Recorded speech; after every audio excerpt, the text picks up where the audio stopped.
Welcome to Kansas City Real Talk, brought to you by KCRAR. I'm your host, Alex Gehring. Today, we're bringing on James Toy, the new Senior Vice President of Government Affairs for KCRAR. Guys, James is awesome. He's brought some new energy to the advocacy team here at KCRAR. You're going to want to know his story, and you're going to want to know how things are changing in 2026. We've got some great things to share with you. Stay tuned for James. Let's go get him.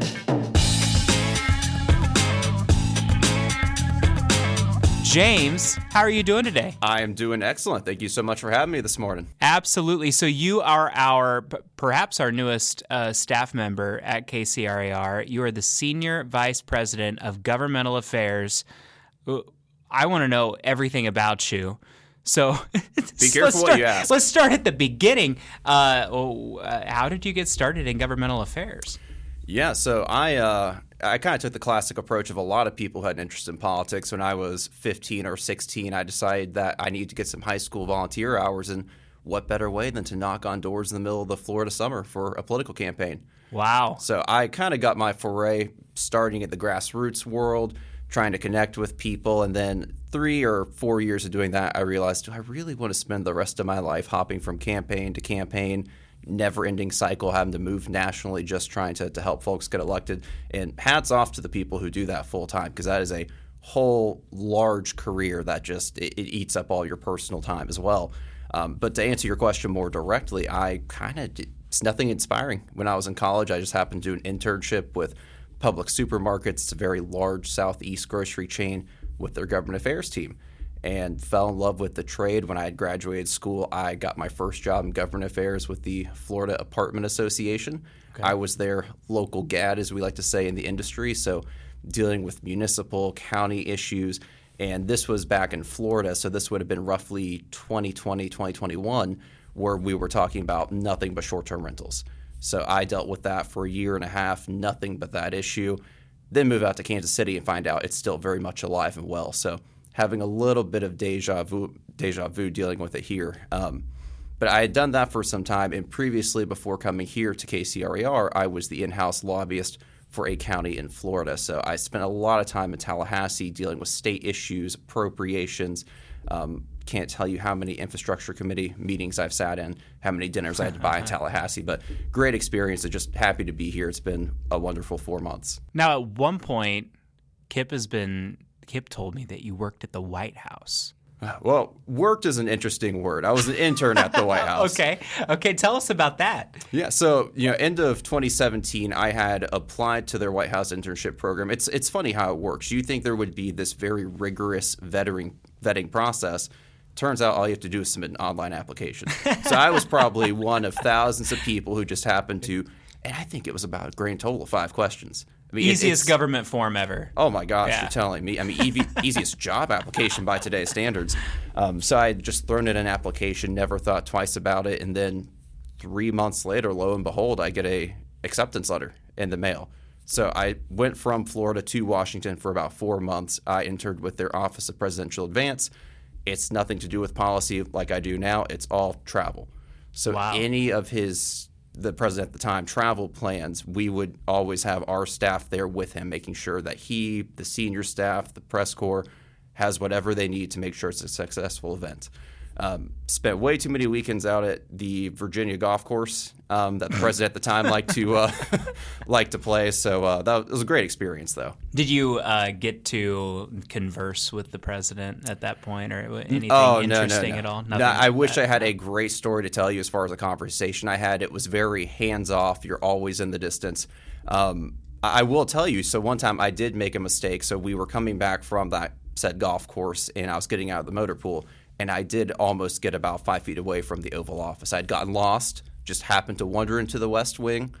Again, it's kind of like the forums. It's much easier than you anticipate. Yeah. Just wandering through the main part of the White House was much easier than I ever would have thought. But got stopped by security. They were very nice about it. But as an intern at the time, I was terrified. I'm like, oh no, this is going to entail some prison time. I love it. So tell me a little bit about your time in Tallahassee, knocking on doors. Of course, I think that's something that resonates with a lot of our listeners. I know that door knocking isn't the number one prospecting tool used in our industry at this point. But I also know that there are a lot of people that still generate lots of business through door knocking. So that's an experience that a lot of people can at least resonate with. But I'm curious what kind of campaigns you were door knocking for. As far as the campaigns, I've kind of run the gambit, so to speak. So I got my start, funny enough, with a presidential campaign back in 2012. I was out there knocking on doors, making phone calls from the office. That gradually evolved into doing more state campaigns, local elections, so helping out folks who are running for city council, for mayor, county commission. And I mean, it's great. It's still the most valuable way you can connect with potential voters. And I think that extends to the realtor world as well as for connecting with clients. I mean, it's a very old school way of doing things, but I think as far as the conversations you have, it just adds an additional personal touch. We live in an increasingly digital world, and in political campaigns, you see them constantly pushing the envelope through social media channels, through websites. But the most successful campaigns, even in 2026, are those that have a strong grassroots, in-person door-knocking effort. It's funny how things evolve yet remain the same. Absolutely. Well, and again, that's true in real estate as well. The tried and true methods that have been out there for so long, they still work the best. Also, I don't think that people like the comparison between politics and real estate, but prospecting and campaigning, there are some similarities there, whether people like it or not. All right, you talked a little bit about short-term rental and how that was something you were really focused on when you were in Florida. You said that it was similar here. I know that we've got FIFA coming soon, right? We've got the World Cups coming soon, and a lot of people are talking about short-term rentals right now. What are you seeing in terms of short-term rentals, and what are our initiatives there right now? That's a great question. I would say from a KCRAR policy perspective, it is the number one issue we are addressing currently. Really? Oh, I mean, it's unbelievable. So what you see nationally is some states have preempted a lot of local regulations, control at the local level. So you have states largely mandating what can and can't happen with short-term rentals in their respective marketplace. Kansas and Missouri are unique, so they have not quite caught on to that trend yet. This is still heavily regulated at the local level. So you might have KCMO, for example, have its own set of regulations related to STR operations, advertising. You can go 5 minutes down the street to a different municipality, and it will look completely different. So in a sense, from a government affairs perspective, we're almost playing a game of whack-a-mole. So we're seeing as these ordinances, as these regulations are proposed at the municipal level, we are jumping between these different cities, between different county governments, trying to advise them on best practices. We had developed a model short-term rental ordinance through a lot of research. We put a lot of effort to that, and hats off to our public policy committee for working on that pretty rigorously over the past couple months to try to help guide them in those efforts. Because what we've often found when it comes to local government and this policy is that they're just not well versed, and that's no fault to the government staff. That's no fault to the local elected officials. It's really just a lack of awareness. It's an issue that's somewhat novel to this marketplace, as we've seen increased tourism demand. Whether you attribute that to the Chiefs with the World Cup coming, so we're trying our best to run an education campaign to ensure local government is best prepared to make decisions that benefit property owners. What about on public sentiment? I mean, it is an election year, right? And so you can give all of the education you want to elected officials, but ultimately, if the public sentiment is that they're not super excited about short-term rentals right next door to them, I mean, let's be honest, the number one constituent of these people are the Karens, right? Because they're the ones that are the loudest, and they're also the ones that are sometimes most angry. Apologies to anybody named Karen, but they're also the people that are the most angry sometimes about a short-term rental being right next door, and it's an election year. So do we have some concerns about the general public sentiment about short-term rentals, or am I incorrect in the idea that the public has any opinion really about short-term rentals? I think it's a little bit of a mixed bag, and I think that, as you eloquently put it, the Karens out there, I would certainly say, are the loudest. You have neighborhood groups, you have individuals who will show up to every municipal, every county meeting, and let you know that the entire town just does not like short-term rentals. They will speak on behalf of the entire population. I think when you look at the reality of the case, and you've seen this where they've conducted public sentiment studies in other regions, is that's really not the reality on the ground. Most people want the ability to operate their property in the way they see fit and continue to enforce neighborhood standards, make sure that public safety is still there. I think by and large, if you were to ask the layperson here in any municipality within our marketplace, you'll find that most are largely supportive of this practice. It's just they're not the loudest in the room. They're not the ones showing up to these city halls. Right. I think we talk a lot about NIMBYism, right?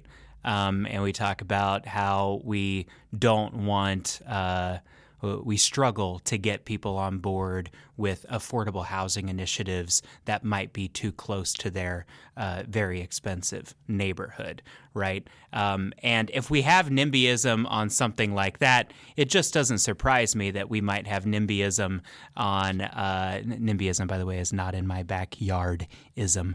But it wouldn't surprise me that we would have something like that regarding short-term rentals. So I guess my question is, in addition to a public policy advocacy standpoint, are we working on gauging public sentiment or public education on this topic as well to make sure that the public is okay with it?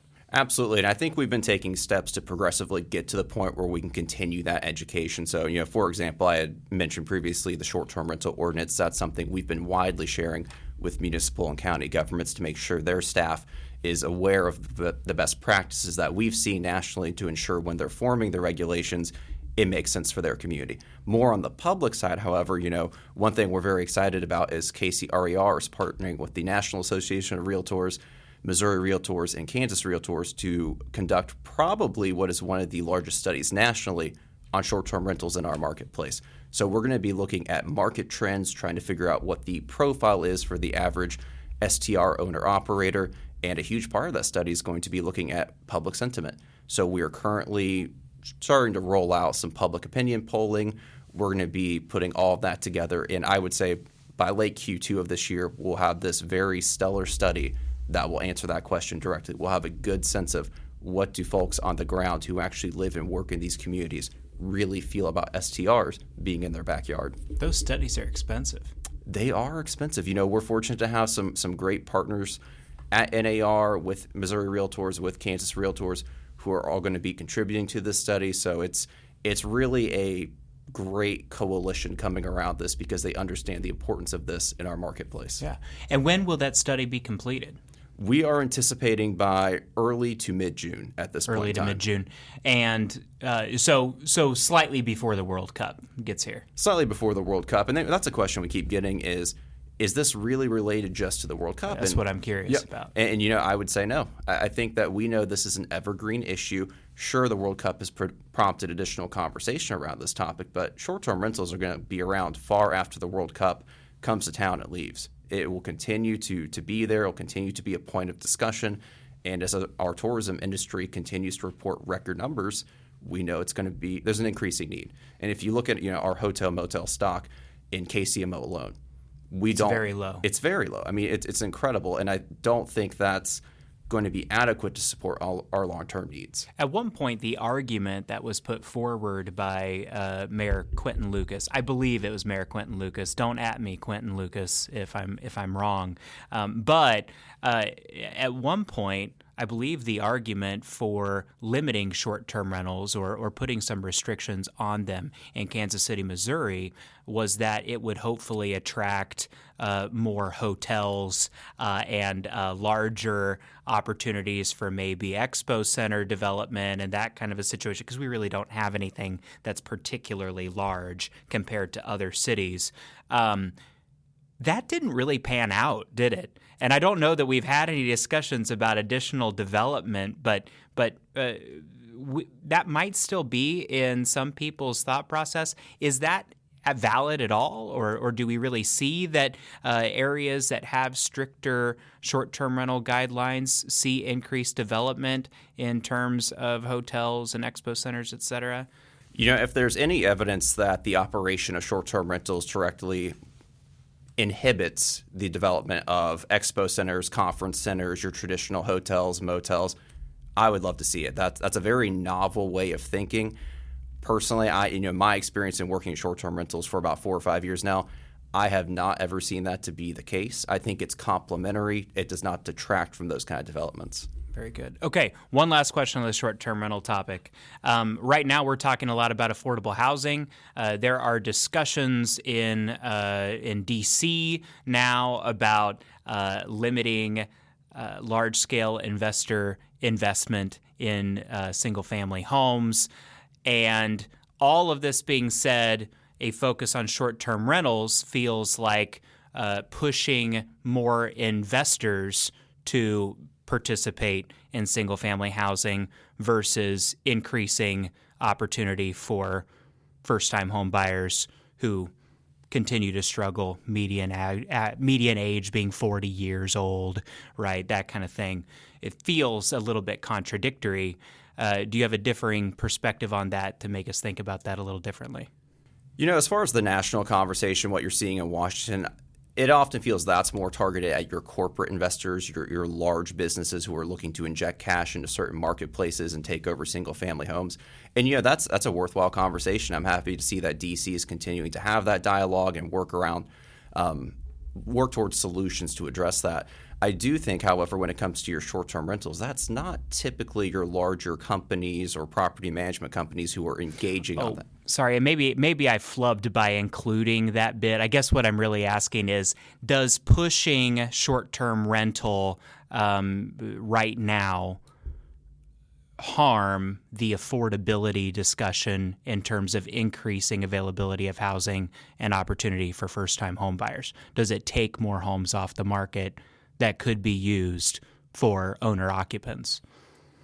I think that's a very community-dependent question. I think that by and large, when you look at the body of research that goes into short-term rentals, into housing inventory, that's largely not the case. I think it's really just a matter of demand in your respective area. And I think that if there is a demand for increased inventory, developers will typically respond favorably to that. And, when you look at short-term rentals nationally, this is largely concentrated in your tourism regions. So your smaller municipalities who they might get a little bit of tourism, they might have a local festival or fair that draws in visitors. I would not foresee short-term rentals overtaking their marketplace and leading to issues with inventory. That's not what we see through research, what we see in the studies out there. You will have some people who source this as an argument, but I would ask for some evidence for that claim. Of course, yeah. And I think the reason why people might present it as an argument is just that while you said that short-term rentals is probably the number one issue here in Kansas City, I think that a lot of people would say that affordability is increasingly a problem. We neglected it for so long because the affordability here is so much better than it is in so many other parts of the country.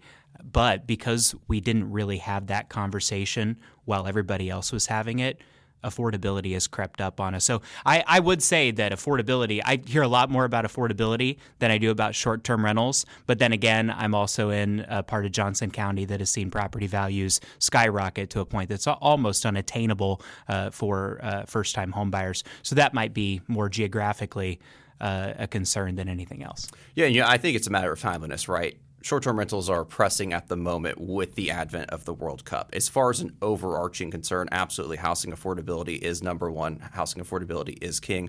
Our public policy committee, as a matter of fact, we had just met yesterday, and the group had determined that this was the number one focus for 2026. The short-term rentals was?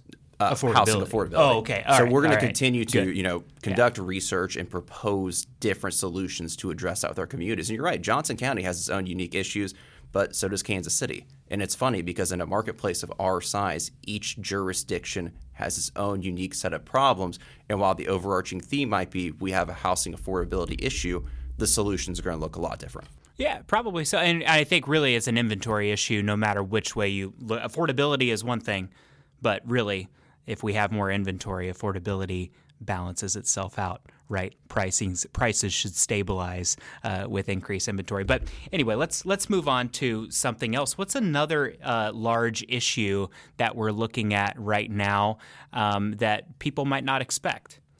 Yeah, what's interesting is that we've been having discussions in Kansas City, Missouri for 4 or 5 years, probably even longer, related to energy codes. So you had talked about inventory, and this, directly ties into this issue. So Kansas City has some of the most stringent energy codes, and I think they're coming from a good place. They're trying to go for energy efficiency, which is great. That is a laudable goal. I think that is, you're trying to move your city in a positive direction.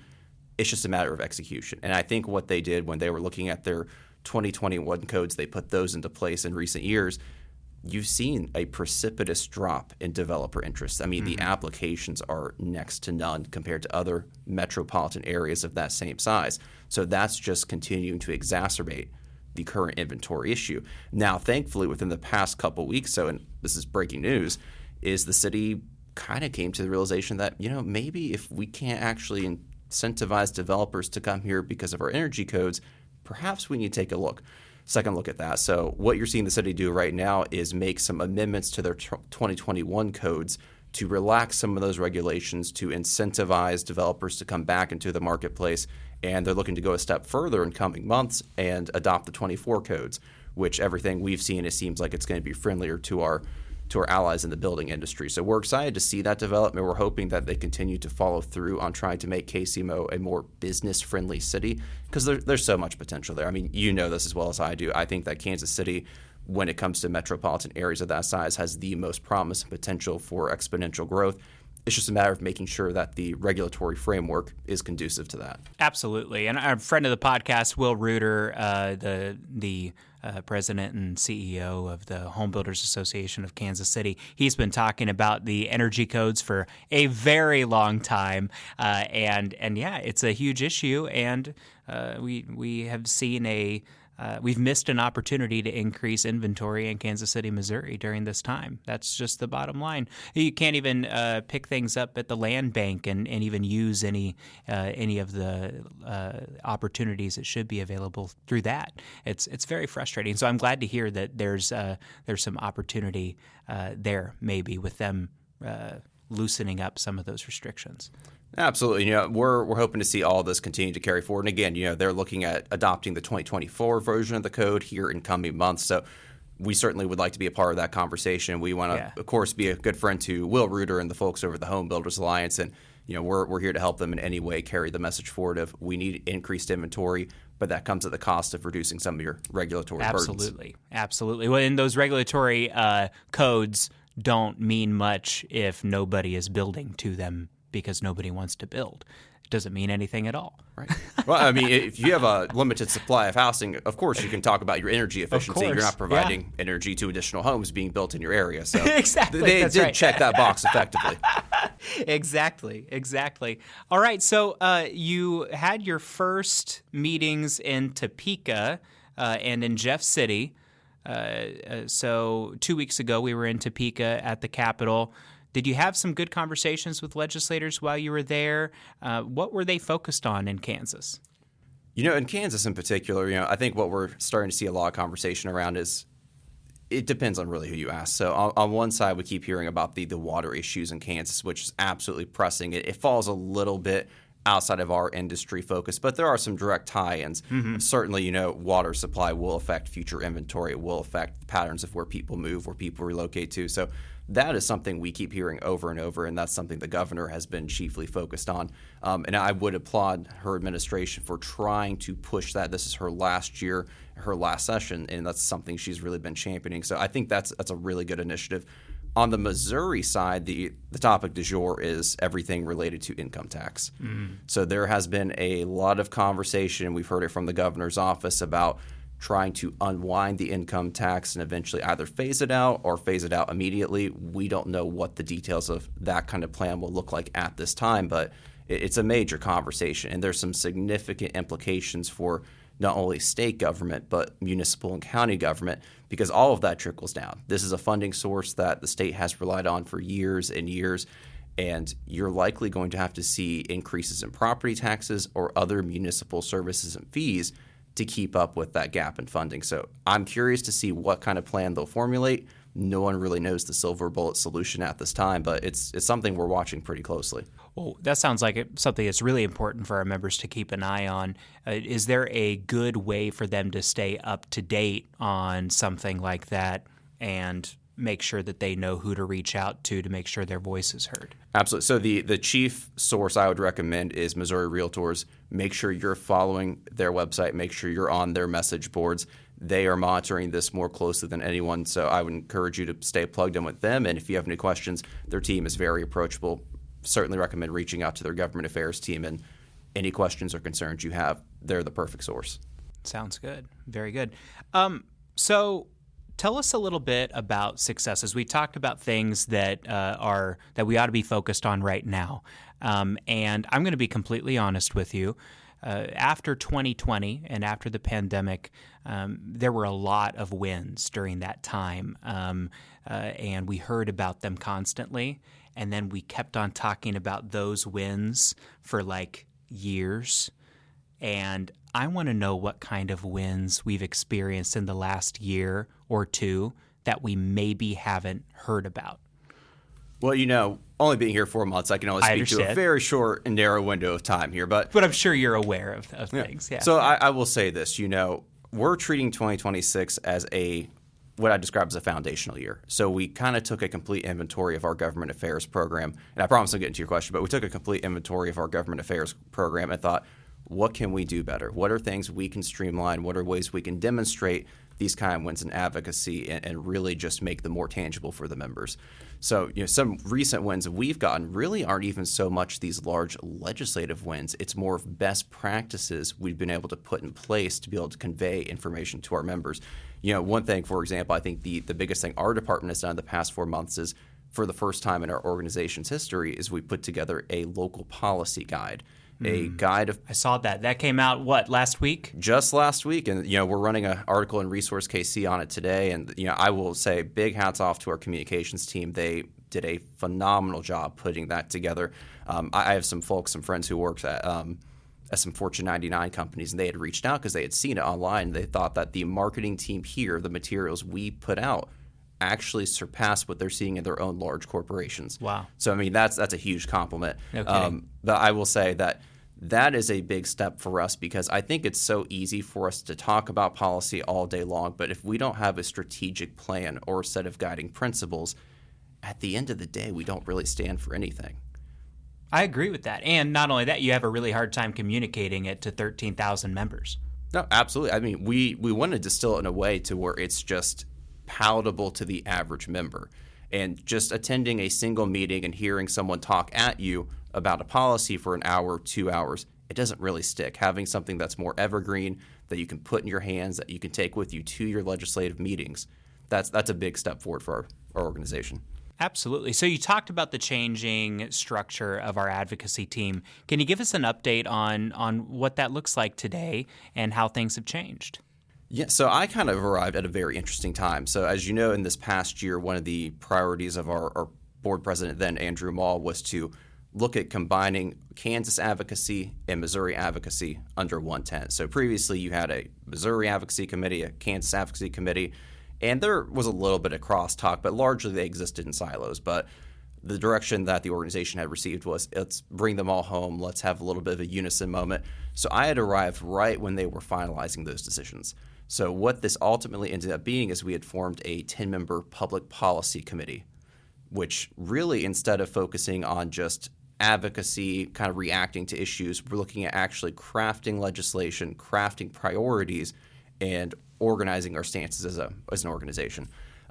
So, one thing, for example, was the local policy guide, but something that's really cool that this group's working on is every month they are producing a model ordinance, so model legislation, that mirrors each of the priorities within the policy agenda. So we've already passed one, as I said earlier, for short-term rentals. Just yesterday, this group has passed one for housing affordability. We'll be rolling that out in the coming weeks. So it's interesting. It's something you don't see a lot of other realtor associations do. They might put out a couple one-pagers on policy issues, but that's kind of where the buck stops. We're actually trying to actively inform and provide solutions to local government, because it's one thing, you know this very well, to show up to a city council, go through an entire litany of all of your concerns with the current regulatory framework or proposed ordinance, right, but then you have nothing to offer. So we're trying to be more proactive when it comes to that development. So that's one big change we've been making.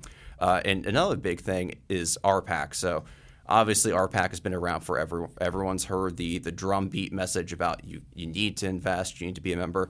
But one thing that we found when we did a little bit of an analysis on our membership is most people don't actually understand what RPAC does. Mm-hmm. They know it's political adjacent, it has something to do with property rights, but that's about it as far as education. So one thing that's been a big priority for our department is going back to basics and saying, how can we educate our members on the significance? Where are those monies actually going? Because we talk about all the time, if you commit funding to RPAC, it's going to go to your local elections. Great. Which local elections, which candidates? So we're trying to roll that out in a more transparent way.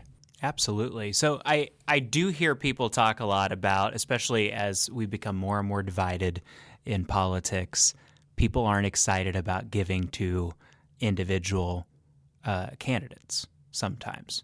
I think that sometimes they'd be more interested in focusing on very specific issues.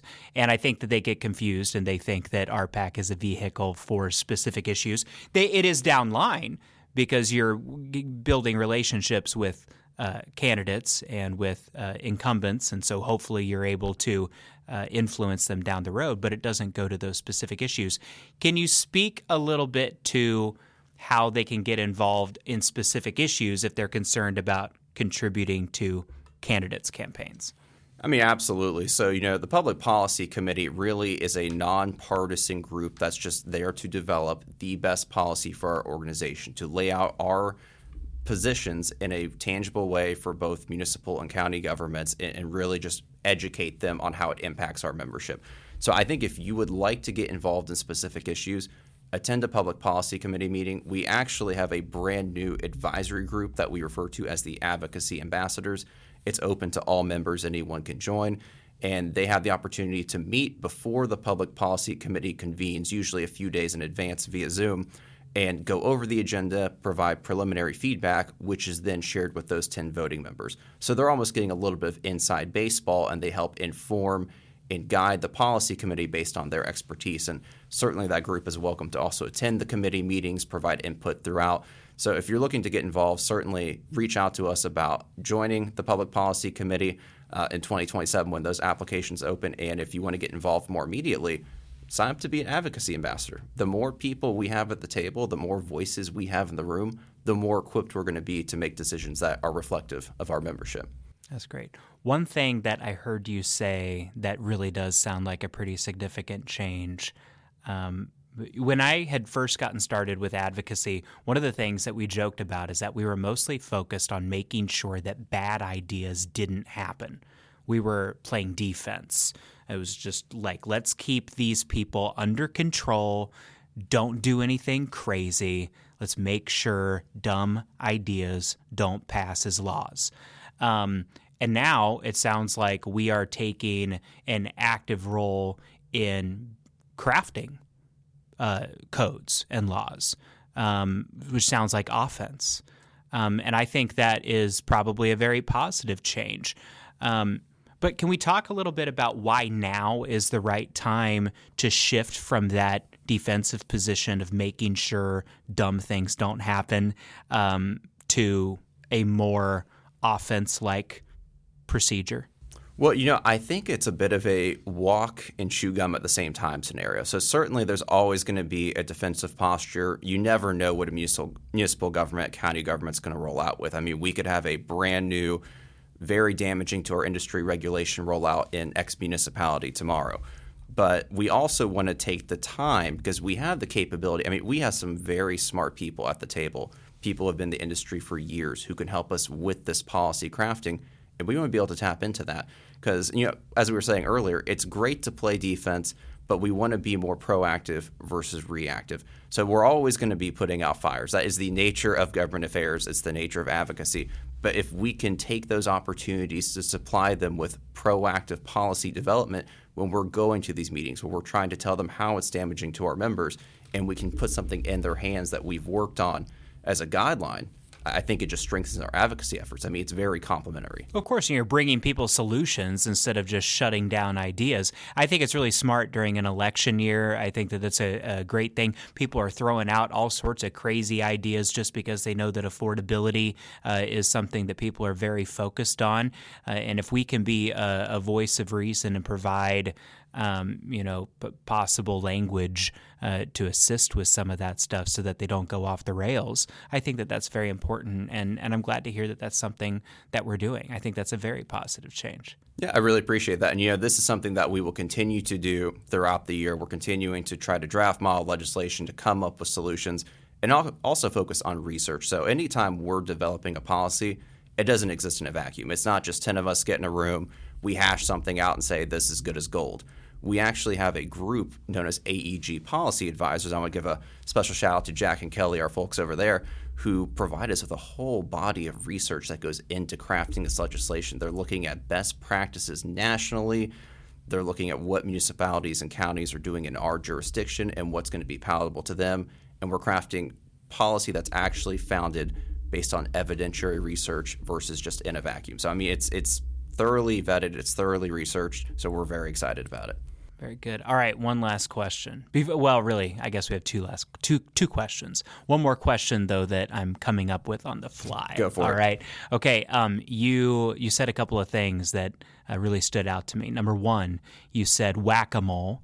And number two, you said inside baseball, which leads me to feel like you're spending a lot of time with David Nichols, who says whack-a-mole on a regular basis, and Kip Cooper, who says inside baseball on a regular basis. Just how much time are you spending with these guys? You're soaking in their vernacular. Like, what is this? Yeah, I don't know. I guess perhaps I'm more easily influenced than I realized. I actually did not realize that David Nichols had used that phrasing. So that's uses it a lot. Huh. We were on Heartland MLS together, and he would regularly refer to playing whack-a-mole as we would come up with different rules and regulations. So it was always kind of funny. Yep. Well, it's something that I guess must have stuck subconsciously. I'm not sure. Or maybe I brought it here. Who knows? Maybe that's what it was. Either way, David has a lot of great ideas, a lot of great concepts. So if a little bit of that's rubbing off, I'll take it as a not compliment. a bad thing. Not a bad thing at all. Well, is there anything else that we haven't talked about that we should have talked about? I think that we've pretty well covered most of what we're doing. Again, I would just encourage any members who are listening to get involved in the process. I think that we need to make advocacy as big of a tent as possible. Please come talk to me, come talk to a member of the government affairs team, ask how to get involved. And you can get as involved as little as you want or as much as you want. I would love to see 100 people show up to each of our public policy committees with their ideas, with their feedback. I think that we have the membership for that. I think we have very driven, very educated members who deserve a seat at that table. And I just encourage you to sign up. Sounds awesome. Hey, thank you so much, James, for being with us today. And if you are listening and you haven't met James yet, make sure that when you stop in to KCRAR to seek him out and give him a warm welcome. Really glad to have you on the team. Thank you very much. It was great to be here this morning. Thanks so much, James.